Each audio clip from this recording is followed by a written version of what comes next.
Segundo Thomas Hobbes, o Estado tem a responsabilidade de garantir o bem-estar da população. Entretanto, isso não ocorre no Brasil. Devido ao escasso desempenho das autoridades, infelizmente, e aí eu colocaria aqui uma vírgula, casos de transfobia são persistentes na nação. E em muitos dos acontecimentos, tira esse dos aqui, ó, em muitos acontecimentos, o agressor sai impune.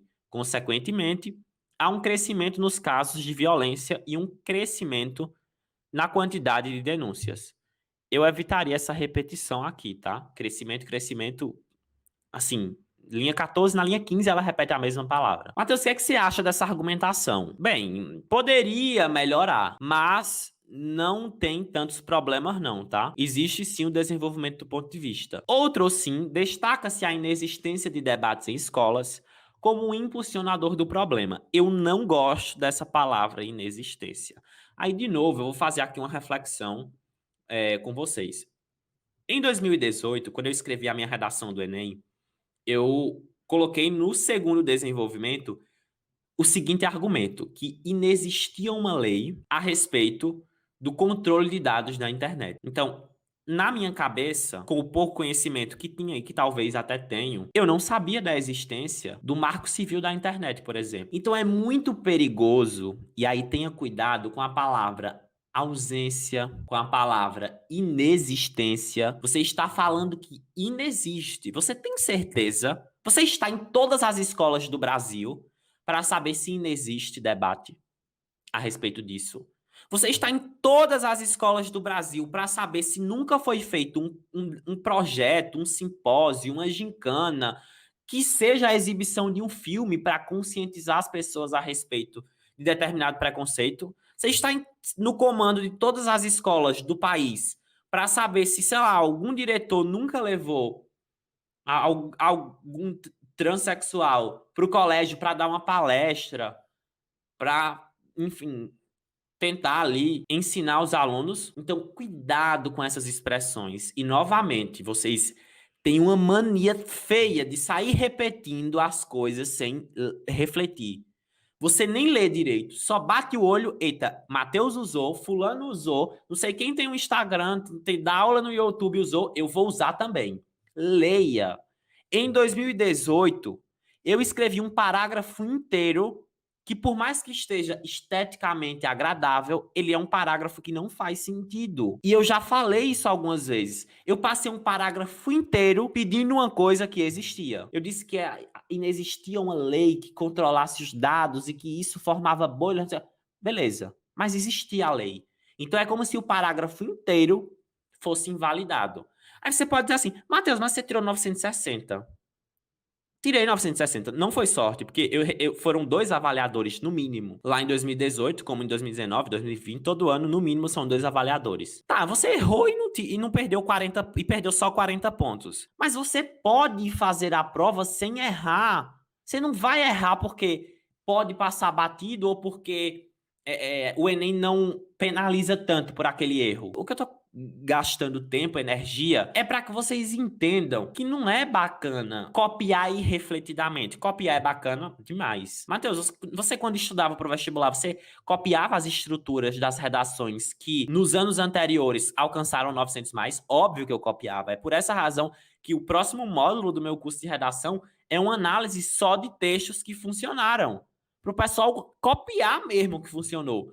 Mas você tem que copiar de forma inteligente, melhorando o que aquela pessoa fez e não repetindo os mesmos erros. A gente erra justamente para não errar. Eu errei e tudo que eu errei eu já ensino diferente para que vocês, os meus alunos, ou quem não é meu aluno e assiste minhas aulas abertas, possam evoluir. Mas aí a pessoa vai nessa de copiar, copiar e repete. Então, assim, quer repetir o erro? Boa sorte. Continuar aqui a leitura. Destaca-se a inexistência de debates em escolas como impulsionador do problema. Então, eu trocaria esse inexistência, porque a pessoa não está em todas as escolas para saber se inexiste debates, tá? A escassez de debates, a falta de debates, né, com frequência. De acordo com o escritor francês, ó, a legitimidade aqui do repertório, ó, escritor francês, excelente, Denis Diderot, a ignorância,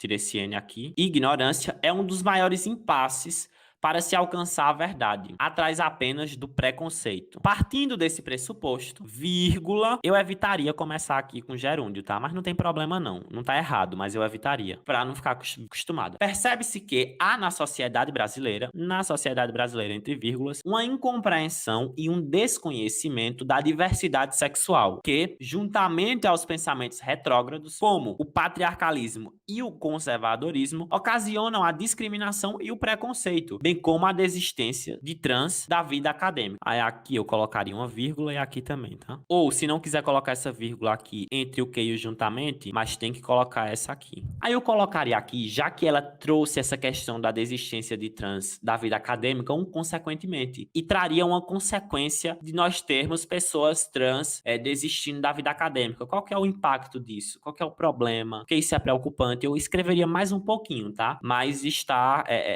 excelente. Portanto, medidas executíveis são necessárias para conter o avanço do entrave no país. Logo, urge, é urgente, é necessário, é preciso, urge ao Estado, vírgula, por intermédio do Ministério da Justiça e da Segurança Pública, isso não é meio, isso é agente, tá? Por intermédio do Ministério da Justiça não é meio, isso é outro agente. Então aqui a gente tem elemento 1, agente válido, criar sanções, ação válida, mais eficazes. Então ela aqui, ó, olha como ela é estratégica aqui. Criar sanções penalizadoras mais eficazes, ou seja, ela mostra ao avaliador que até podem existir outras sanções, mas não estão sendo eficazes. Então é preciso criar, não é qualquer sanção, é uma sanção penalizadora mais eficaz. Aqui ela detalha, por exemplo, ó, o detalhamento, elemento 3, no caso aqui, por exemplo, sentenças e multas maiores. Primeira proposta dela tem 3 elementos. Com essa proposta, ela fica com 120. Vamos ver se na segunda proposta dela tem mais de 3 elementos, e aí essa segunda proposta vai ser a considerada. Matheus, o que é que você está querendo dizer com isso? Na redação do Enem, o avaliador procura a sua proposta mais completa para atribuir a nota da competência 5. Isso significa que se você fizer 2 propostas, uma com 3 elementos e outra com 4 elementos, eles ignoram a sua proposta com 3 elementos e consideram aquela que tem o maior número de elementos. Isso responde às muitas perguntas que eu recebo nas minhas redes sociais. Matheus, eu posso fazer uma proposta completa e outra incompleta? Pode. Matheus, eu posso fazer 3 propostas incompletas, que eu imagino que não tem espaço, e uma completa? Pode. Não importa se você tem 10 ou uma proposta, é preciso que a que você tem esteja completa com os 5 elementos para efeito de competência 5 e para efeito de competência 3, para avaliação de competência 3, é preciso que sua proposta, seja ela 1, 2 ou 3, mesmo não tendo muito espaço para 3, preciso que essa proposta consiga intervir nos problemas pontuados ao longo do texto, mesmo que minimamente. Perceba que a palavra é intervir e não resolver. Competência 3, quando ela traz à luz aí a questão do projeto de texto, esse projeto de texto estratégico, ele não fica só restrito à introdução e ao desenvolvimento. Ele perpassa por todo o texto, inclusive por a conclusão. Então, quando o avaliador olha a conclusão, ele quer sim, não para a competência 5, para a competência 3, observar se você tentou, mesmo que minimamente, intervir nos 2 problemas do texto. Segunda proposta. Ademais, cabe ao Ministério da Educação, agente, essa vírgula tá errada, tá? Vírgula separando sujeito de predicado. Ministério da Educação, agente, implementar debates, ação, dessa maneira, finalidade, dessa maneira, vírgula aqui, tá? Então, a gente tem realmente as 2 propostas com 3 elementos cada. Então, tanto faz uma quanto outra para avaliar a competência 5.